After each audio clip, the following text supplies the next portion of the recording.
நாம் தமிழர் ஆட்சி செயற்பாட்டு வரைவு 2026. இந்த அதிகார பீடங்கள் நம் மண்ணையும் வளத்தையும் நம் கண் முன்னே விளங்குவதை பார்த்தபடி இருக்க சபிக்கப்பட்டிருக்கிறோம் நாம். John Perkins. கனிம வள பாதுகாப்பு. பொழுதெல்லாம் எங்கள் செல்வம் கொள்ளை கொண்டு போகவோ நாங்கள் சாகவோ அழுது கொண்டிருப்போமோ, ஆண் பிள்ளைகள் அல்லமோ உயிர் வெல்லமோ. பெரும்பாவலன் பாட்டன் பாரதி. சென்னை மாகாணமாக ஒன்றுபட்டிருந்த தமிழகம் 1956 கர்நாடகம், ஆந்திரம், கேரளம் என மொழிவாரி மாநிலங்களாக பிரித்த போது தமிழகத்தின் நீர்வள ஆதாரங்கள் பெருமளவு அண்டை மாநிலங்களுக்கு பறிபோனது. மீதம் இருந்த கனிம வளத்தை தனியார் நிறுவனங்கள் கொள்ளையடித்து சென்றன. வளமான நிலங்களை பல இடங்களில் நாசகார நச்சு தொழிற்சாலைகளை அனுமதித்து சீரழித்து விட்டார்கள். பொன் விளையும் நிலமாக இருந்த தமிழகத்தை நஞ்சு விளையும் நிலமாக மாற்றியதுதான் 56 ஆண்டுகால திராவிட ஆட்சிகளின் கேடு விளைவித்த கொடுஞ்செயலாக உள்ளது. மக்களுக்கு சொந்தம். இந்த மண்ணின் கனிம வளங்கள் எல்லாமும் மக்களுக்கே சொந்தம். பணத்திற்காகவும் பெரும் கையூற்றிற்காகவும் அவற்றை தனியாருக்கு தூக்கி கொடுத்தது திராவிட கட்சிகளின் ஆட்சி. அரசிடம் இருக்க வேண்டிய கனிம வள தொழிலை தனியாருக்கு கொடுத்து விட்டார்கள். அரசுக்கு வர வேண்டிய பல ஆயிரம் கோடிகள் தனிப்பெரும் முதலாளிகளுக்கு சென்றது. இந்த நிலையை நாம் தமிழர் அரசு மாற்றும். மண்ணின் வளங்கள் அனைத்தும் மக்களுக்கே சொந்தம் என்ற முழக்கத்தை முன்னெடுக்கும். நிலக்கரி கொள்ளை. 200 கோடி கல்லடை அளவு பழுப்பு நிலக்கரி நெய்வேலி பகுதியில் புதைந்திருப்பதாக ஆய்வுகள் தெரிவிக்கின்றன.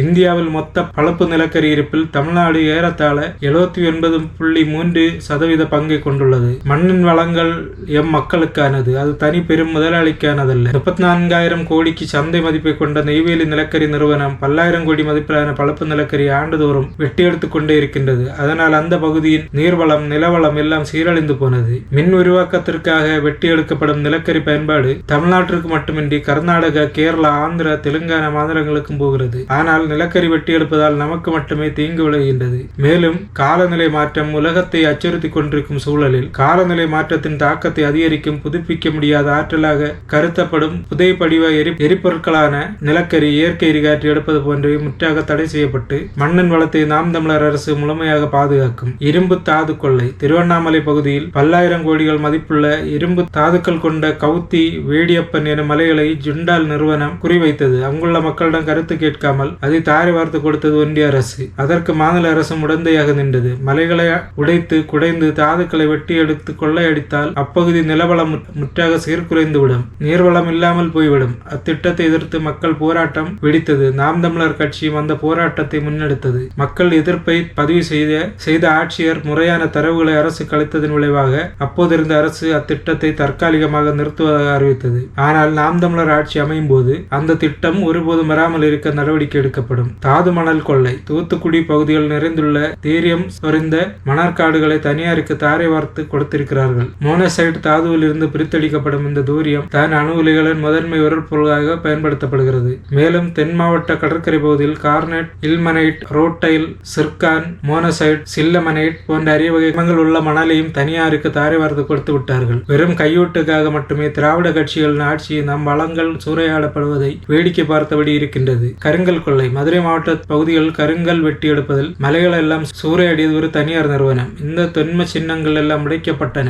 பெரும்பெரு கற்களாக ஏற்றுமதியானது. கருங்கல் பலகைகளாக மாற்றப்பட்டன. முன்னாள் மாவட்ட ஆட்சியாளர் திரு உ. சகாயம் தலைமையிலான வினாவுதல் குழுவினர் கருங்கல் சுரங்கங்களில் நடந்த முறைகேடுகளில் ஏறத்தாழ 1,00,000 கோடி வரை அரசு வருவாய் இழப்பு ஏற்பட்டுள்ளது என தொடக்க கட்ட ஆய்வறிக்கையில் குறிப்பிட்டனர். இதில் ஆளுங்கட்சி உடந்தை, எதிர்கட்சிக்கும் பங்கு என்று சர்ச்சையானது. அந்த வழக்கின் பேரில் சென்னை உயர்நீதிமன்ற மதுரை கிளையால் வினாவுதல் குழு ஒன்று அமைக்கப்பட்டது. அந்த குழுவின் ஆய்வில் ஒரு மாவட்டத்தில் மட்டும் ஏறத்தாழ 50,000 கோடி ஊழல் முறைகேடு நடந்திருப்பது தெரிய வந்தது. மற்ற மாவட்டங்களில் நடந்தேறிய கொள்ளைகள் கணக்கில் இல்லை. பல இலக்கம் கோடிகள் அரசின் கருவூலத்திற்கு வந்து சேர்ந்திருக்க வேண்டிய பணம் அத்தனையும் தனியாருக்கு போனது. தடுக்க வேண்டிய திராவிட கட்சிகள் ஆட்சி கொள்ளையர்களுக்கு கூட்டு பங்காளியாகி நின்றது. சுண்ணாம்பு தாது கொள்ளை. பைஞ்சுதை தொழிலுக்கான சுண்ணாம்பு தாது பொருட்கள் அரியலூர் மாவட்ட நிலத்தடி பகுதியில் ஏராளமாக உள்ளது. இம்மாவட்டத்தில் மட்டும் ஏறத்தாழ 60 கோடி கல்லடை அளவிலான சுண்ணாம்பு படிமம் இருப்பதாக மதிப்பிடப்பட்டுள்ளது. அரியலூர் மாவட்டத்தில் 10க்கும் மேற்பட்ட பைஞ்சுதை ஆலைகள் மற்றும் 166க்கும் மேற்பட்ட சுண்ணாம்பு சுரங்கங்கள் உள்ளன.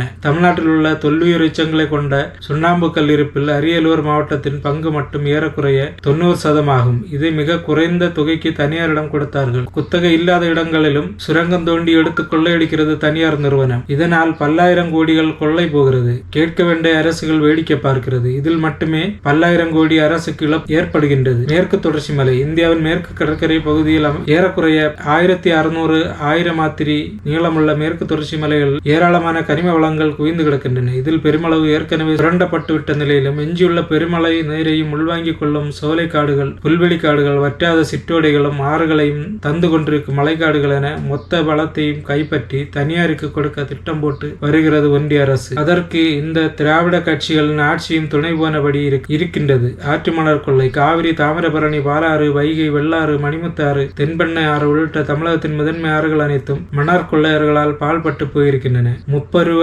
விளைச்சலை கொடுத்த ஆறுகள் இன்று நிலத்தடி நீரை இழந்து மரணித்துக் கொண்டிருக்கின்றன. தமிழ்நாட்டில் ஒரு நாளைக்கு சற்ற குறையா 5500 முதல் 6000 சுமை ஊர்திகள் அளவிற்கு மணல் வெட்டி எடுக்கப்படுவதாக பொதுப்பணித்துறை மதிப்பிடுகிறது. ஆனால் தினமும் சற்று குறைய 55,000 முதல் 90,000 சுமை ஊர்திகள் வரை ஆற்று மணல் கொள்ளை நடக்கின்றது. இதனால் தாமிரபரணி மற்றும் பாலாறு போன்ற முதன்மை ஆறுகளின் படுக்கைகள் கடந்த சில பத்தாண்டுகள் மட்டும் 50 அடி வரை ஆழம் குறைந்துள்ளன. அதிகப்படியான ஆற்று மணல் கொள்ளையால் தென் தமிழ்நாட்டில் சற்றே குறைய 18 இலக்கம் கிணறுகள் வறண்டு போனதாக 2014ஆம் ஆண்டில் ஒன்றிய அமைச்சரே தெரிவித்திருந்தார். சட்டத்திற்கும் புறம்பாக நடக்கும் மணல் கடத்தலால் மட்டுமே ஆண்டிற்கு சற்று 19,800 கோடி ரூபாய் வருவாய் இழப்பு ஏற்படுகின்றது. நாம் தமிழர் அரசின் தீர்வுகள் கனிம வளங்கள் தனிபெரும் முதலாளிகளுக்கானது அல்ல, அவை மக்களுக்கானது, அடுத்த தலைமுறைக்கானது. எனவே கொடுக்கப்பட்டிருக்கும் ஒப்பந்தங்கள் அனைத்தையும் நாம் தமிழர் ஆட்சி நீக்கம் செய்யும். கனிம வள கொள்ளைக்கு எதிராக கடும் தண்டனைகளுடன் கூடிய புதிய சட்டங்கள் இயற்றப்படும். மண்ணின் வளங்கள் மக்களுக்கானது, அது உள்நாட்டு வெளிநாட்டு முதலாளிகளுக்கானது அல்ல. நாளெல்லாம் எங்கள் செல்வம் கொள்ளை கொண்டு போகவே, நாங்கள் சாகவே என்று நம் பெரும்பாட்டன் பாரதி அன்று வெள்ளையருக்கு எதிராக பாடிய பாடல் இன்று உள்நாட்டு கொள்ளையர்களான தனியார்களுக்கு எதிராக நீடிக்கின்றது. அதனால் மக்களின் தேவைக்கேற்ற கனிமங்களை அரசு எடுத்துக் கொள்ளும்படியாக கட்டமைப்புகள் வலுப்படுத்தப்படும்.